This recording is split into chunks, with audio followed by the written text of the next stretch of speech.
할렐루야.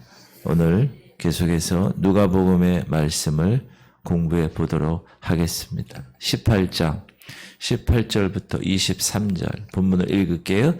어떤 관리가 물어 이르되 선한 선생님이여 내가 무엇을 하여야 영생을 얻으리이까? 예수께서 이르시되 네가 어찌하여 나를 선하다 일컫느냐? 하나님 한 분 외에는 선한 이가 없느니라. 네가 계명을 알아니 간음하지 말라, 살인하지 말라, 도둑질하지 말라, 거짓 증언하지 말라, 네 부모를 공경하라 하였느니라. 여짜오되 이것은 내가 어려서부터 다 지켰나이다. 예수께서 이 말을 들으시고 이르시되 네게 아직도 한 가지 부족한 것이 있으니 네게 있는 것을 다 팔아 가난한 자들에게 나눠주라. 그리하면 하늘에서 네게 보화가 있으리라. 그리고 와서 나를 따르라 하시니 그 사람이 큰 부자이므로 이 말씀을 듣고 심히 근심하더라. 오늘 본문을 보니까 한 부자 청년이 큰 번민에 쌓여 있는 모습을 보게 됩니다. 그는 젊은 나이에 부러울 것 없이 돈을 많이 번 사람이었습니다. 오늘 보니까 어떤 관리라고 얘기했어요. 관원, 룰러, 어느 지도자급에 있는 사람이에요. 젊었음에도. 여기서 성경학자들은 이 관원이 관리가 사내들인 의원, 지금으로 얘기하면 정치, 경제 지도자들, 종교 지도자들, 국회의원 같은 정도의 젊은 그러나 큰 부자였다고 했습니다. 그리고 그는 어려서부터 율법을 잘 지켜온 건실한 모범적인 청년이었다고 얘기했습니다. 세상적으로 보면 완벽한 그런 사람이 있어요. 지킬 거 다 지키고 그런 사람이 있어요. 그가 하루는 주님을 찾아와서 질문을 합니다. 근데 이 질문이 놀라운 질문입니다. 영생에 관한 질문입니다. 이 질문은 오늘날도 우리에게 똑같이 모든 사람들이 던져야 할 질문인데, 그러면 오늘 본문을 통해서 이 청년이 주님으로부터 어떤 해답을 받았고 그 결과는 어찌 되었는가를 한번 살펴보도록 하겠습니다. 이 청년은 다 갖췄어.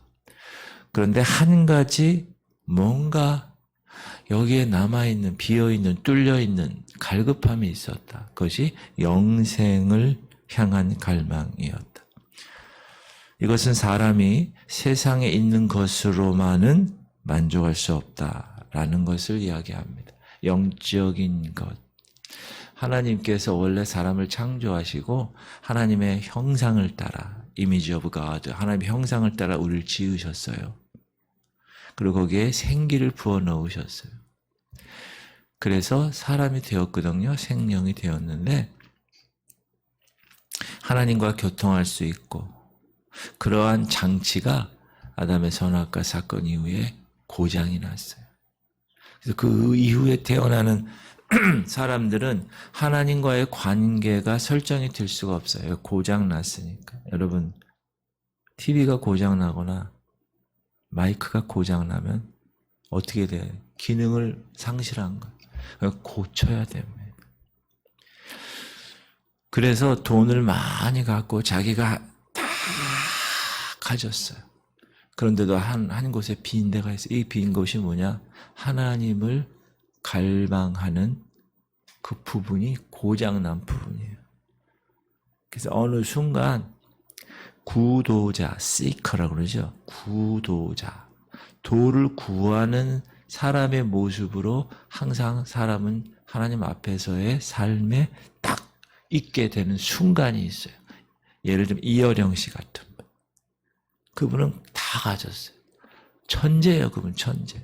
80이 넘어서도 컴퓨터 뭐 여러 대를 놓고 이런 문화에 관한 박사예요, 박사. 얼마나 지성이 높고 지혜가. 근데 그가 그 딸과 또 그 손자로 인하여서 자기가 갖고 있는 모든 것을 해결할 수 없는 어느 한 부분을 발견합니다. 그래서 예수님을 만나기 전에 그가 시를 쓰고 이러니까 또 글도 쓰고 어느 구도자의 기도 딱 그 기도를 1편, 2편을 써요. 그 시를 한번 여러분 나중에 읽어보세요. 주님, 제가 주님 앞에 가도 되겠습니까? 제가 주의 옷자락을 한번 만져봐도 되겠습니까? 그 안에 이미 여기 고장난 이 하나님을 향한 이 장치가 작동을 한 거예요. 그래서 하나님이 그를 만나 주시죠. 그래서 그 유명한 지성의 탑 클래스인 그 사람이 영성으로, 그분이 쓴 책이 지성에서 영성으로라는 책이에요. 이 청년도 마찬가지. 자기가 돈을 다 가졌어. 젊어. 얼마나 누릴 게 많겠어요. 돈 많은 사람이 젊을 때. 또 관리예요. 사내들인 의원, 국회의원 정도 된 거, 권력도 있네. 근데 여기에 이 고장난 게 문제야. 뭔가 영적인 것이 있는데 세상으로는 만족할 수 없는 그것이 있는데 돈만 가지고서는 만족을 가질 수가 없다. 여러분, 돈 가지고는 인생의 만족을 가질 수 없습니다. 돈이 손에 들어오기까지는 돈이면 다 될 줄로 생각해요. 그러나 돈이 실상 들어오면 인생의 갈증은 더합니다. 그래서 어느 분은 그걸 어떻게 풀어요? 여기 갈증을, 영적 갈증을 홈쇼핑으로 풀어. 앉아가지고 소파에 계속 홈쇼핑하는 거예요. 하나만 사도 되는데 세트로 10개짜리 막 사가지고 남어. 막 나누죠. 막 돈 많으니까. 채워질까요? 안 채워져요. 절대로 안 채워져요. 이걸로 채우는 사람이 절대 안 채워집니다. 오늘 주인공 이 젊은 청년 부자는 율법도 지켜온 사람이에요. 율법으로는 흠이 없는 사람이라고 본인이 생각을 한 거예요. 그럼에도 불구하고 마음속에 영생의 확신을 가질 수 없었다. 율법의 100% 자기는 완전한 자라고 생각했는데, 여러분, 율법의 목적이 뭡니까? 죄를 깨닫게 하는 거예요. 그 전까지 율법이 없기 전에는 살인해도 살인이 죄가 아니었어요. 간음해도 간음이 죄가 아니었어요. 도둑질해도. 그러니까 막 서로 그냥 난리가 난 거예요. 엑스레이라고 제가 얘기했죠.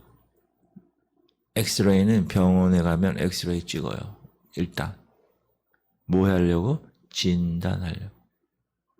4번 갈비뼈가 부러졌습니다. 엑스레이 안 찍으면 몰라요. 찍어. 그러나 엑스레이가 치료합니까? 4번 갈비뼈를? No.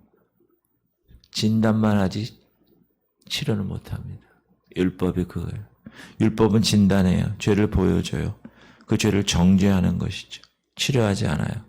죄의 문제를 해결할 수 없어요. 영생을 주지 못해요. 우리들 마음에 영생의 확신을 주거나 평안함을 줄 수 없어요.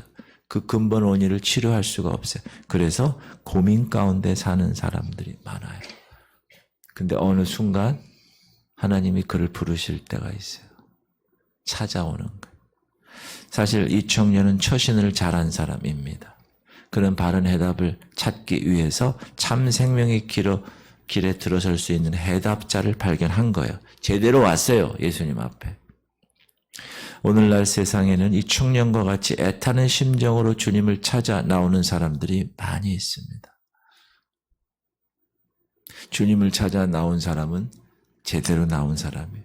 인생의 바른 해답을 얻을 수 있는 방법을 제대로 갖춘 사람이기 때문에 그렇습니다. 그런데 말입니다. 이 청년은 처음부터 무언가 잘못된 것 같은 인상을 우리에게 줘요. 왜냐하면 예수님을 부르는 호칭이 선한 선생님이요. Good teacher. 선한 선생님, good master. 이렇게 부르는 걸 볼 수 있습니다. 어떤 관리가 물어 이르되 선한 선생님이요. 내가 무엇을 하여 영생을 얻으리까? 이 청년은 예수 그리스도 그분을 참으로 누구인지 몰랐다. 그는 그의 소문은 들었다. 예수님의 소문은. 그의 가르침도 들었다. 그러나 그가 생각한 예수는 하나님의 아들로서가 아니라 선한 선생님으로서였습니다. 세상에는 이렇게 생각하는 사람이 많습니다. 예수야말로 자기보다 더 완벽하게 율법을 지키는 사람이구나. 예수의 교훈에는 무언가 뜻깊은 것이 있는 것 같구나. 예수라는 분은 모든 일에 있어서 선한 분이구나. 그가 말하는 교훈은 참 좋은 교훈이야. 아마 영성에 관한 문제에서 바른 해답을 줄 수 있는 열쇠를 가지고 계실지도 몰라 라고 생각하는 사람이 많아요. 그때 여러분이 제시하셔야 돼요. 누구를? 예수 그리스도를. 그게 우리의 사명이고 교회의 존재 목적입니다. 그래서 이 부자 청년은 그 정도의 생각을 가진 것도 대단한 거예요. 이어령 교수처럼 내가 무엇을 하여 영생을 얻으리까? 주님, 제가 한 발짝 주님 앞에 가도 되겠습니까? 그래서 이 청년은 특히 구원 문제를 행위에 결부시키고 있다는 사실을 이 질문을 통하여 알 수 있어요.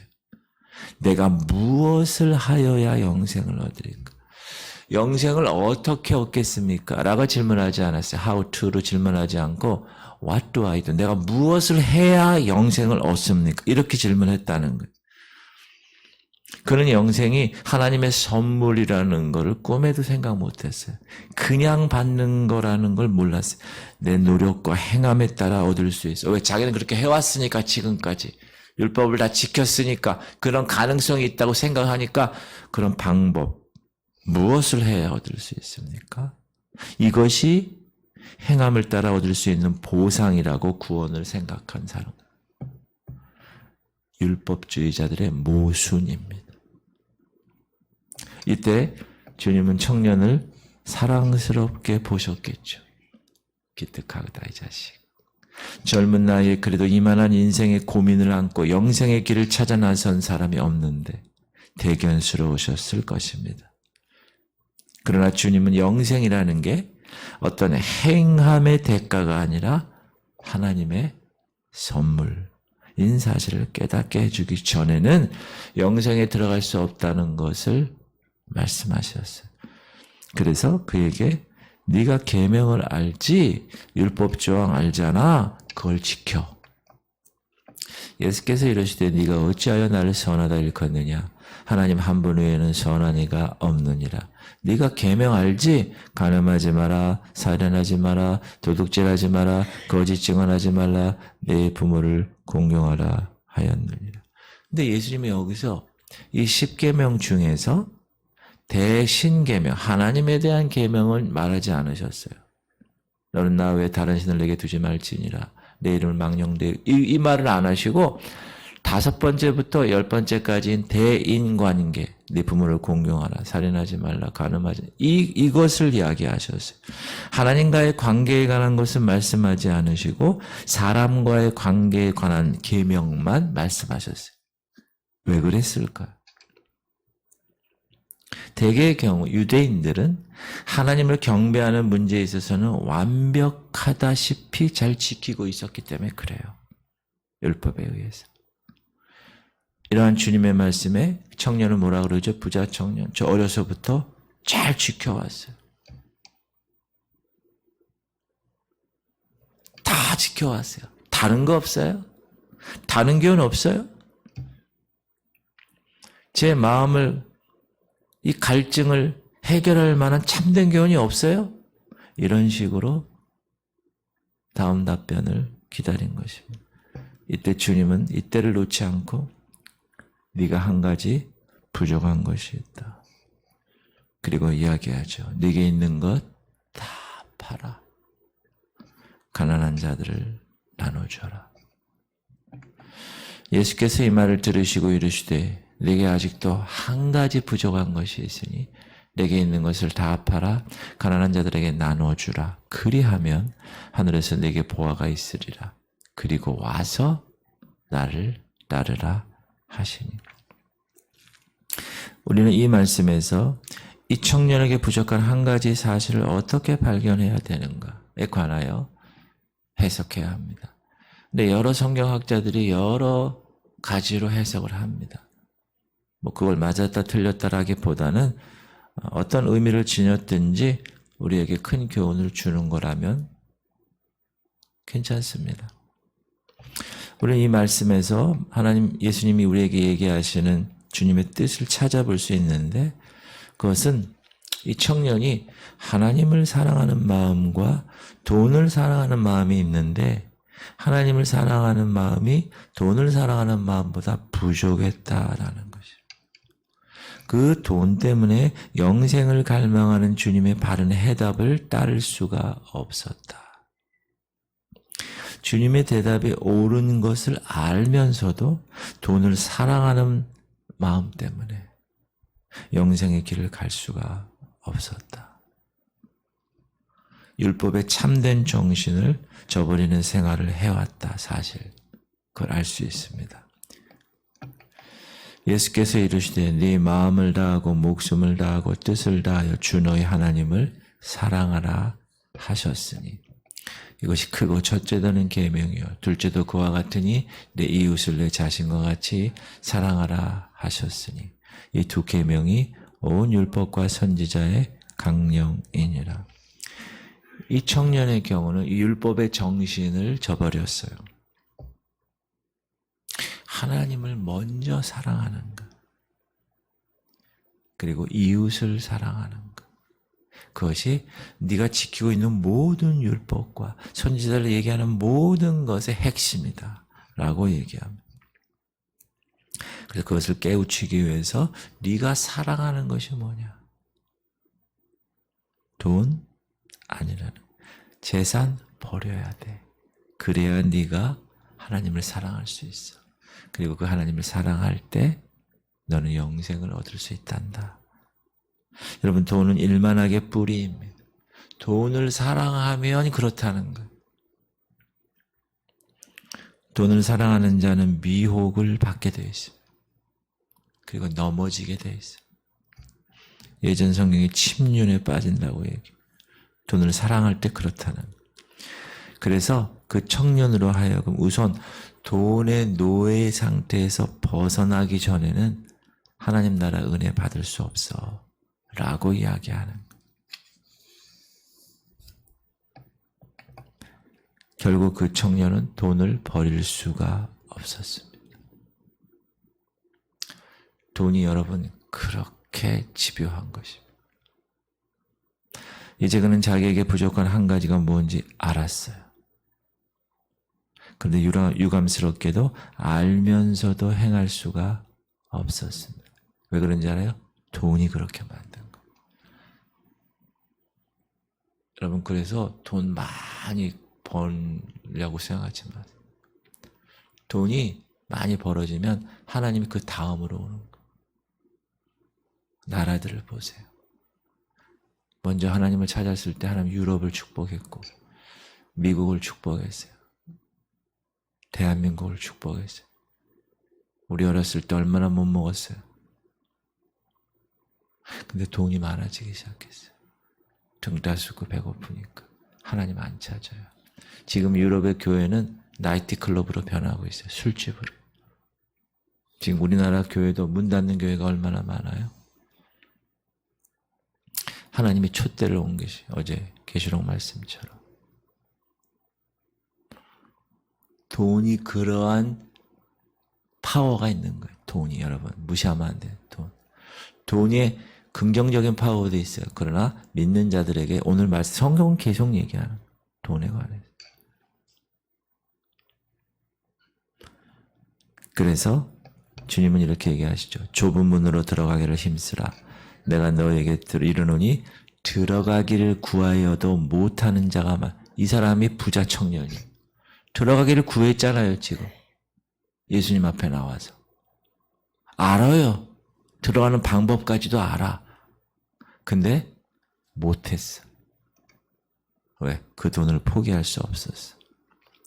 그는 자기의 부족을 알면서도 행하지 못했습니다. 이처럼 돈의 위력이 막강합니다. 그래서 주님 뭐라고 그러세요? 사람이 두 주인을 섬길 수 없어. 하나님과 돈을 겸하여 섬길 수 없단다. 여러분, 이 세상에서는 아무리 영생을 사모해도 돈을 사랑하는 사람들에게는 영생의 길이 막혀 있습니다. 하나님 나라의 문이 굳게 닫혀 있습니다. 그걸 반드시 기억하십시오. 왜? 돈이 먼저야. 우선순위, priority number one이 돈이야. 돈이면 다 돼. 그러나 영생의 길은 막히는 겁니다. 돈이 그만큼 위력이 있습니다. 사랑하는 성도님들, 돈을 사랑하지 마시기 바랍니다. 그 돈은 어디다 써요? 하나님 나라와 하나님의 의를 위해서 쓰는 거예요. 먹고 사는 거에 혈연이 돼 있지만 땅만 보고 있는 삶이 아니에요. 하늘을 바라보십시오. 그럼 하나님이 갖다 장 주시는 거예요. 이렇게. 더 큰 거 갖고 가시기도 하시잖아요. 돈에 자유한 성도님들 되시길 주님의 이름으로 축복합니다. 기도합시다. 주님,